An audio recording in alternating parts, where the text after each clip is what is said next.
All right.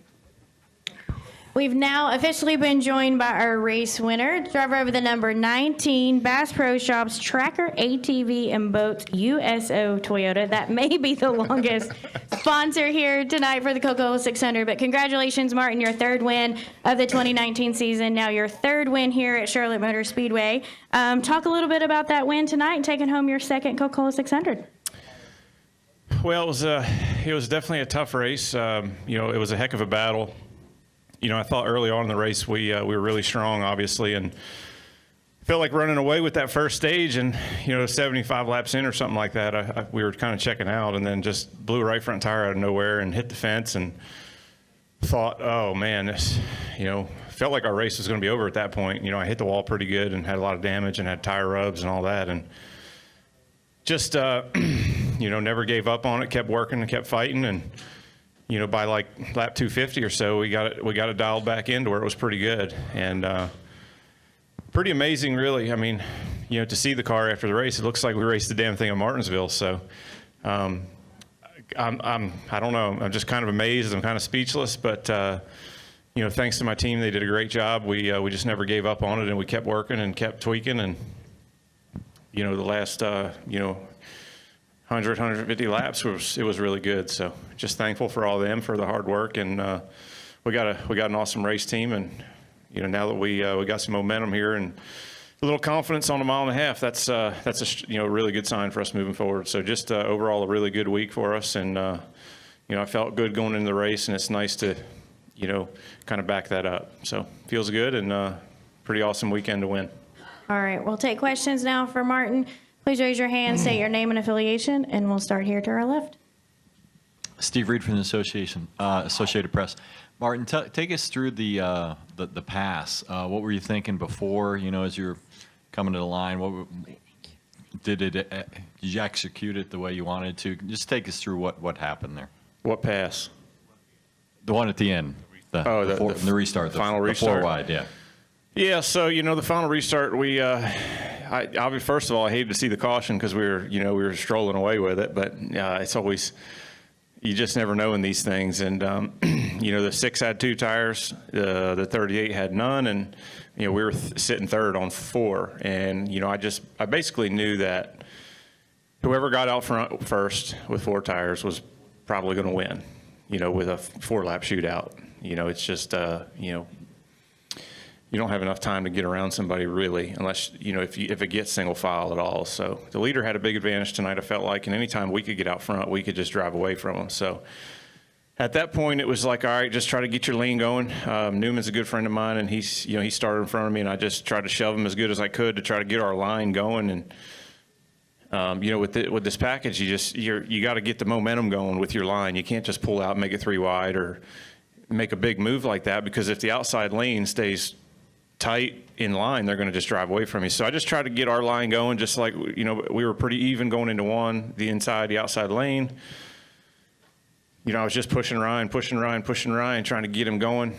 And then we came off of 2, and somehow they got 3 wide on that front row. And at that point, those 3 guys just kind of stalled out, and I had just enough momentum. I just yanked it left and said, here's my chance. There was a hole to go there, and had just enough of a run to clear a few of them getting into 3, and then off of 4, I was just able to sneak up in front of the 22. So, by like a 1/4 of an inch. Literally, as soon as I got almost straight, he was on my bumper and I was sideways. So, barely fit there, but it just worked out. We had an amazing car, but we could do that same restart 4 more times and lose all 4 of them. It's all momentum. It's all just the lane you're in, the way you time it, it just worked out. So you just never know, and I'm just thankful that we were able to get it done tonight, because we had a great race car. We had the best car at the end, so you hate to lose them in that situation. All right, we're going to come up front to Jerry and then back to Jordan.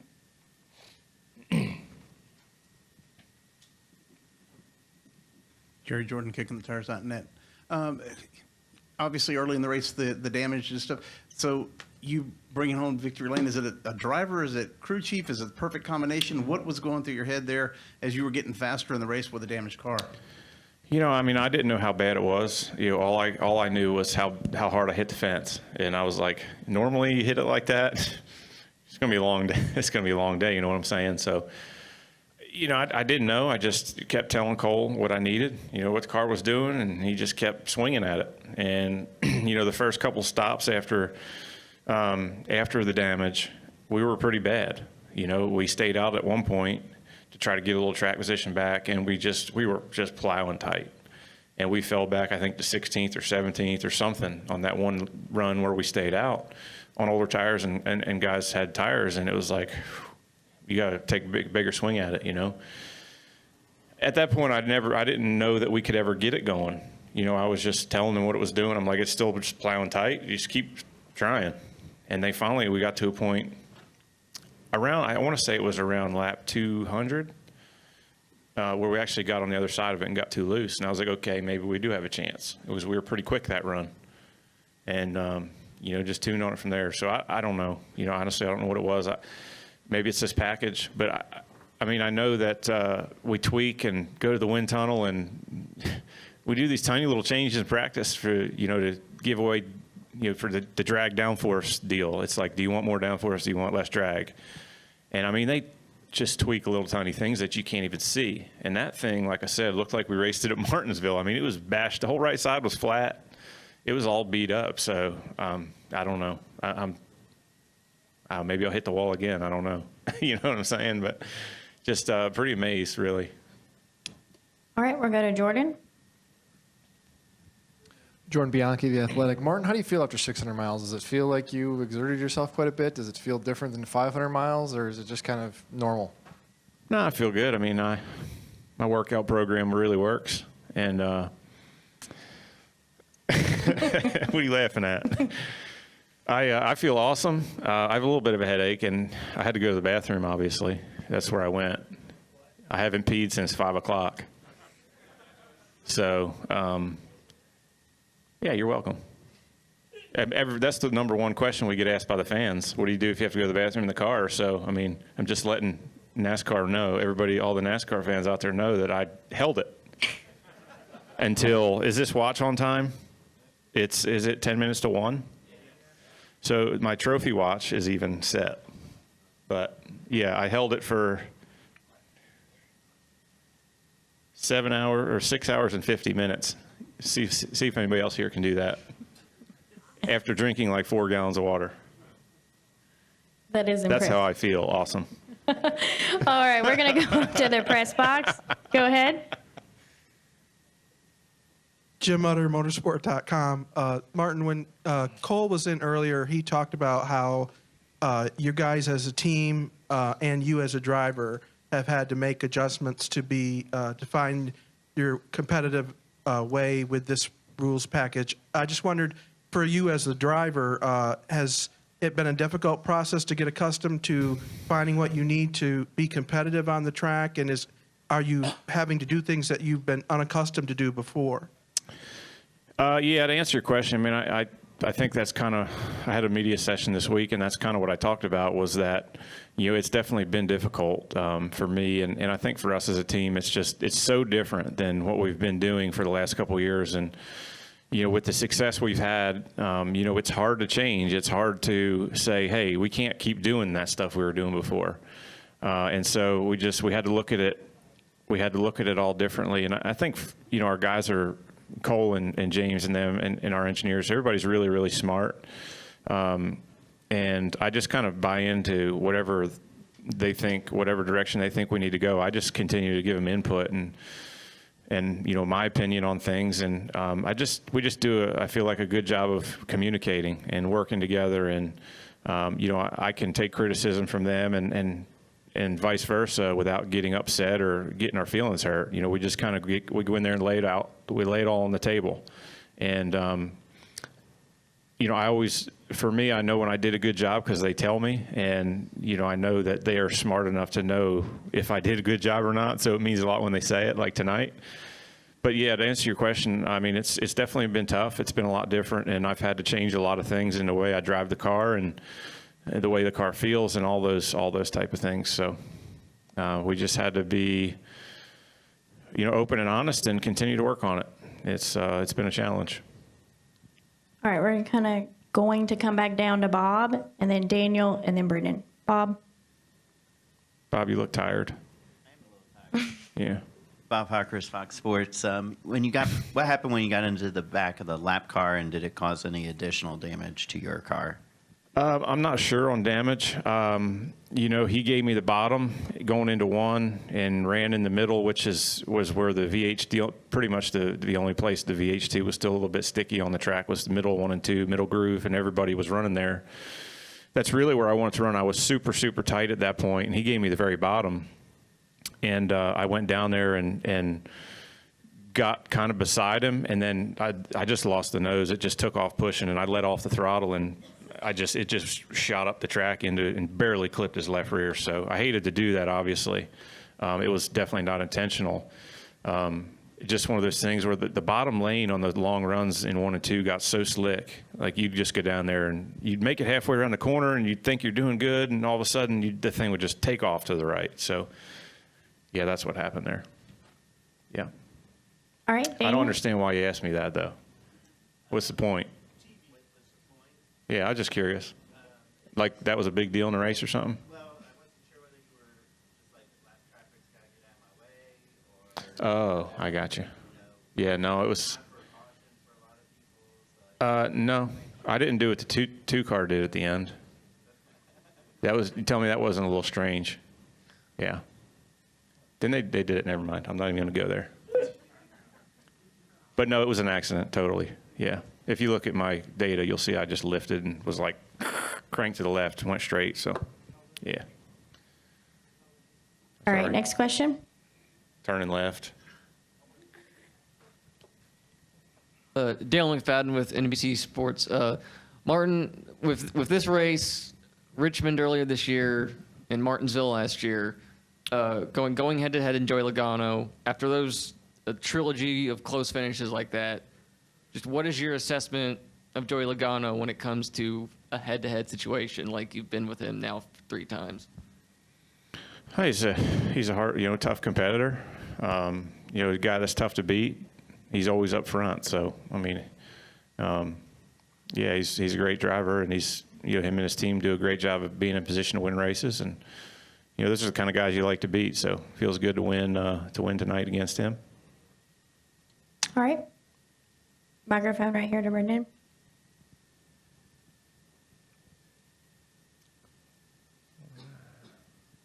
Brendan Marks from the Charlotte Observer. Congratulations. Thank you. Coach was saying a little bit earlier how there was so much going on in this race that it was almost sort of hard to keep track of. How do you compare this one from the one in 16? Can you compare those? I know the race just ended, and is one or the other more gratifying for whatever reason? I mean, they're both really big wins. I don't really know how to put that one, but definitely way crazier tonight. I mean, excuse me. 16 was just like lights out. It just was like just kind of going through the motions. Everything went perfectly. Everything went exactly the way we needed it to. And that's why we were able to lead so many laps. Tonight was a challenge, to say the least. And I never thought after we hit the fence and had that flat, I never thought that we would have a shot at winning, until probably halfway through the race. And then I was like, "Ooh, we got a chance again." I can't really believe it, but hey, this is cool, And so it's always fun to win races that are like that. I mean, I've never hit the fence and won a race before, so it's cool the first time. I mean, that's like hero stuff. So it was pretty cool to be able to do that. I mean, you watch other guys do it, you're like, how the hell did they do that? The car's destroyed. And so that's pretty cool, I think. And that's why, when I seen the car in victory lane, I was like, dang, man, that thing's it's beat all to hell. So it's pretty cool to be able to win one like that. I've never done that before. All right. I believe I had a question over here in the affiliate area. Did I have a question? Did you have one? Chris Murdoch, Race Chaser Media. Martin, you alluded to it earlier, but, what were you feeling throughout the race with the PJ1 compound and, from the start of the race all the way to the end? What were you feeling out there on the track? Well, it definitely changed a lot. I would say that the track never really gripped up much after it got dark, which I think everybody kind of expected it to. I felt like it didn't. I felt like the PJ1, especially in 3 and 4, you know, NASCAR tests the track and somehow they can think they can figure out how much grip is in what lane and this and that. And they said that 3 and 4 was supposed to have more grip than 1 and 2, and I felt like it was the opposite. I felt like 3 and 4 was slicker than even last weekend, and the PJ1 just seemed like it was almost non-existent. It felt like it was there just a little bit early in the race and then just was gone. But 1 and 2, it kind of stayed, I felt like, a little bit better. So I don't know. It's hard to say. The track never really changed a whole lot, I don't think. But the PJ1 definitely, I felt like, lost some grip. And the bottom of 3 and 4 got to where it was pretty much the best place to run. And 1 and 2 in the PJ1 was definitely the best place to run, especially in the long run. So I don't know. It's kind of weird, a little bit different than everybody expected, I think. All right, we'll go Jacob and then to Peter. Jacob?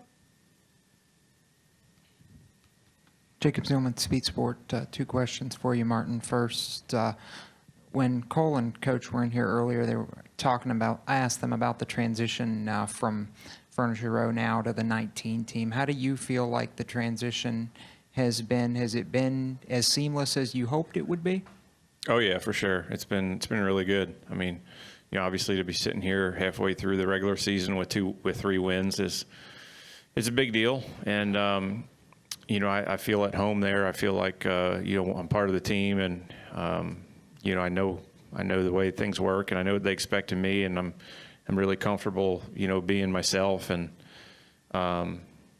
just really have been having fun. So it's a lot of work. It's a big challenge to win races at this level, but I've definitely really enjoyed it, and looking forward to hopefully just continuing to do what they brought me there to do. And in regards to the car, I know you guys were chasing it after you tagged the wall there in the first stage, but it seemed like it really also came to life when the sun went down and the lights came on. Do you feel like the track change from day to night was something that helped you guys, or was that something you could tell? After we hit the wall, the car changed so drastically that I really don't know how to answer your question. Like, I don't know, I don't really know how it changed, because that actually, just that one lap, changed our car so drastically that it took us, like I said earlier, probably 125 laps, literally. I mean, it was like around lap 75 when we hit the fence, and then it was probably 200 or so into the halfway, through the race before we got it close again. So I really don't know. I think it was just I felt like if we didn't have that flat tire and hit the fence, that it would have been like 2016 again. I mean, it was that good before that happened. So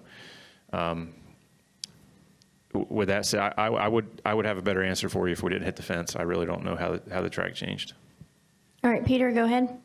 Peter Strada, TSJ Sports. Martin, you earned your 3rd win at the Charlotte Oval tonight, and a few weeks ago you earned your 3rd win at Dover. Do you consider one of them to be your best track?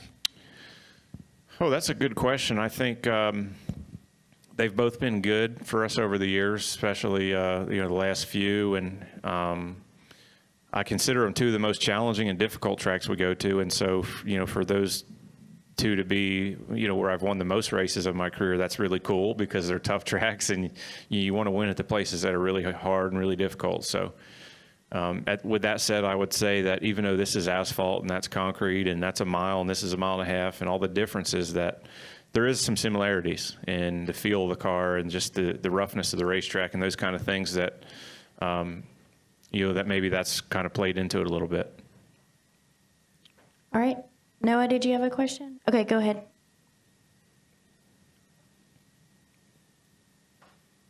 Noah Lewis, TSJ Sports. Martin, we've had this new package for a little while now, and I think we've seen the best of its abilities tonight and in Kansas. Do you have any pros to the package that you like more than last year, or anything that you don't like more than last year? I don't really get paid to have an opinion. I get paid to win. So it's still difficult in traffic. They drive awful in traffic, I'll be honest, and I don't know how we fix that. It's all about restarts and pit stops. That's really what it is. I mean, once you get out front, you're gone. Luckily for us, our car was fast enough when we got out front tonight. We could hold them off. But you know, it's really difficult to pass. It's really difficult in traffic. I don't know. You know, I guess at the end of the day, it's really doesn't matter what I think. It matters what the fans think and what NASCAR and what everybody thinks of the show and what they think of the racing. So I'm just glad that we've been able to win with this package because I know we're going to have it for a while and, you know, just try to run with that momentum. All right, I believe I had one final question over here.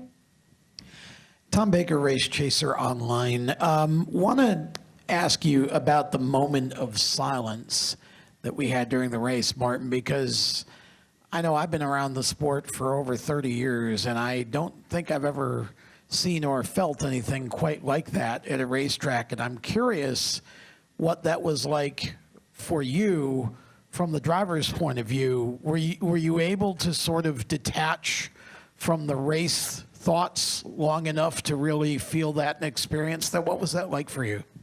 You know, I think for us in the car, it was hard to tell really what was going on. I mean, you're so focused. You know, we've been out there for, I don't know, 3 hours or something already. And honestly, for us, it was just time to take a break. And I just kind of closed my eyes for a minute and tried to relax. And yeah, I don't really know. It was kind of a break. I don't know that I even thought much about what was going on.